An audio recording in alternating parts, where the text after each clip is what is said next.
Hi, today I'm going to be showing you how to make my pistachio crusted cod recipe from my cookbook, Wandering Palate. And this is one of my absolutely favorite dishes in the entire book. It's so simple, but it looks so elegant and tastes absolutely delicious.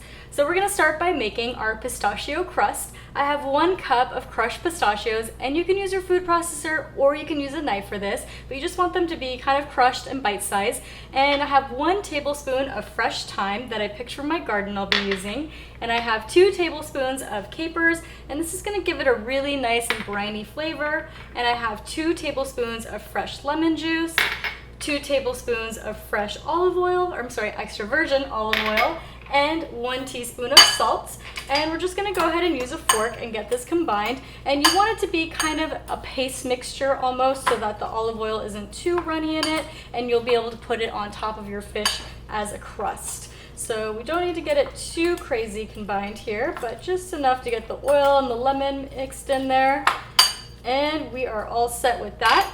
And now we can start to set up our fish. So I have an 8x8 baking pan that I'm going to be using, and we're going to go ahead and start by making a layer of lemons on the bottom that the fish is going to sit on top of, and that's going to make it look really beautiful and also infuse a little bit of citrus while it's cooking as well.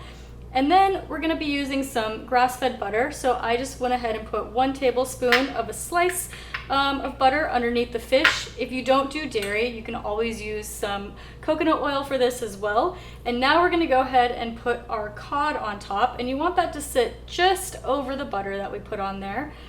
And that is it. Now we're going to go ahead and add our crust to it. And so it should be pretty sticky, but you want to just go ahead and get the crust on top of the fish.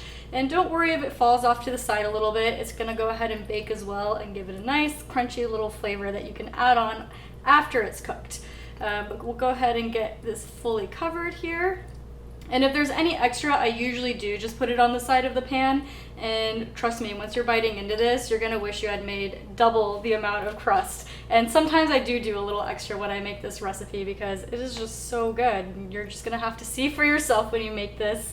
And that's it. So we pretty much have crusted our cod, and now it is ready to go into the oven. And we're gonna bake it at 380 degrees for about 30 to 35 minutes.